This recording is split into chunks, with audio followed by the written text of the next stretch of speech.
ল্যাপটপে 1 লক্ষ টাকা করে লুট করছে, তাও চেকের মাধ্যমে। এখান থেকে যদি এভাবে লুট করে, এই টাকাটা আমরা ফেরত চাইছিলাম, এই টাকা এখনো পর্যন্ত ফেরত দেয়নি। এই ছোট্ট বাগান করতে কি 10 লাখ টাকা ব্যয় হয়? এই বাগানের নামে 10 লাখ টাকা ব্যয় দেখিয়ে তারা টাকা চেকের মাধ্যমে উত্তোলন করেছে। 3000 টাকা করে প্রতি বছর রিনিউয়াল ফি হিসেবে নেয়।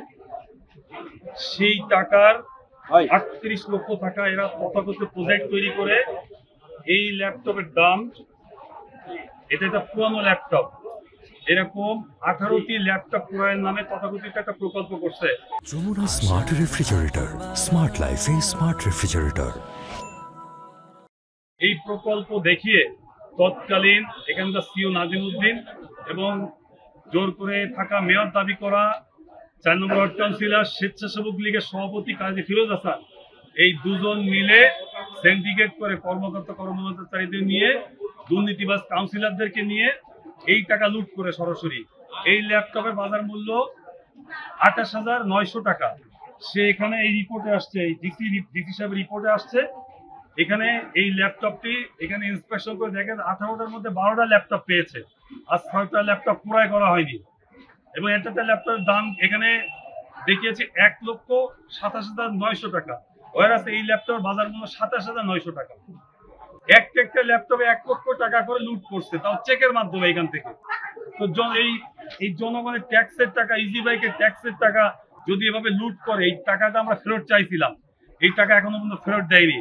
সরকার আসলে এই জনগণের ট্যাক্সের টাকা যেখানে লুট হয়, এই টাকা ফেরত আসে না। আর সরকারি কর্মকর্তা, ডিসি সহ অন্যান্য কর্মকর্তারাও এই টাকা যারা লুট করছে তাদের কাছ থেকে টাকা ফেরত নেওয়ার ক্ষেত্রে আন্তরিক না। তাদের পৃষ্ঠপোষকতায়, তাদের সহযোগিতায় এই টাকা লুটগুলো হয়। আপনারা জানেন, এই দেখুন এই যে পাশে যে বাগানগুলো দেখতেছেন, এই বাগান নাম করে ফুল গাছ কি, এই ছোট্ট বাগান করতে কি 10 লাখ টাকা ব্যয় হয়? এই বাগানের নামে 10 লাখ টাকা ব্যয় দেখিয়ে তারা টাকা চেকের মাধ্যমে উত্তোলন করেছে। এখানে একটা রুম রয়েছে, তথাকথিত এজলাস নামে বানাইছে। এই রুমে 10 লাখ টাকা দেখিয়ে, সব রিপোর্টে আসছে, 10 লাখ টাকা দেখিয়ে এখান থেকে চেকের মাধ্যমে টাকা লুট করছে। আপনারা জানলে অবাক হবেন, সরাসরি একটা গরিব মানুষের বিগত 5 বছরের মধ্যে 300 টাকা আর্থিক অনুদান দেয় না। অথচ অফিসার্স ক্লাবের নামে 6 লক্ষ টাকা আর্থিক অনুদান দিচ্ছে অফিস ক্লাবের নামে। এই চেক যে কে উত্তোলন করছে তার মুড়ি বইতে কোনো মালিকের সই নাই, সরাসরি এই চেক উত্তোলন করে সেই টাকা লুট করছে।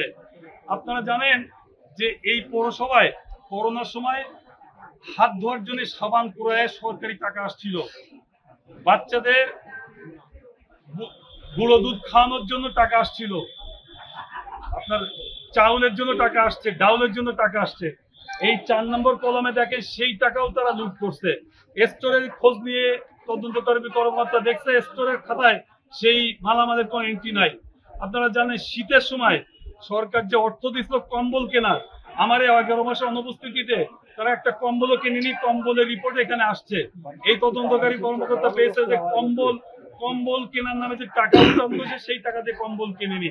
আপনারা জানেন যে এই পৌরসভায় এই সরকারি বরাদ্দ আছে টিআর প্রকল্পের নামে, যে বরাদ্দটা ডিসি দেন ওনার অফিস থেকে দুর্যোগ মন্ত্রণালয়ের মাধ্যমে এই রাস্তাঘাট মেরামতের জন্য। এই পৌরসভার কাউন্সিলররা এই পুরো টাকাটাই লুট করেছে, একটা টাকার কাজও করেনি। এই রিপোর্টে, এই ডিডিএলজি রিপোর্টে সেটা এসছে। আমার কথা হচ্ছে, আপনারা এই যে রিপোর্ট, এই রিপোর্ট অনুযায়ী সরকার এখনো পর্যন্ত ব্যবস্থা কেন নেয়নি? এক। দ্বিতীয়ত, এই অফিসের কিছু কর্মকর্তা এখনো পর্যন্ত এই দুর্নীতির সাথে জড়িত এবং এই কোটি কোটি টাকা লুটপাটের সাথে এরা সরাসরি জড়িত। এখনো পর্যন্ত এখানে কিভাবে তারা চাকরি করে? স্থানীয় সরকার মন্ত্রণালয়ের যে মন্ত্রী পালিয়েছে, সেই মন্ত্রী তো স্বেচ্ছাসেবক লীগের প্রেসিডেন্টের মাধ্যমে এই সাতক্ষীরা জনগণের টাকা নিয়েই পালিয়েছে। কিন্তু এই মন্ত্রণালয়ের কর্মকর্তা কর্মচারীরাও এখনো পর্যন্ত বিদ্যমান, তাদের পৃষ্ঠপোষকতায় এখনো পর্যন্ত পৌরসভার টাকা লুট হচ্ছে। আপনারা জানেন, এই মুহূর্তে সাতক্ষীরা পৌরসভার জার্মান সংস্থার প্রায় 300 কোটি টাকার এখান থেকে 3 বছর আগের যে প্রকল্প, সেটি বাস্তবায়ন হচ্ছে, টেন্ডার হচ্ছে, টেন্ডার প্রক্রিয়া চলছে। এই পৌরসভায় সরকারি বরাদ্দ আসে না।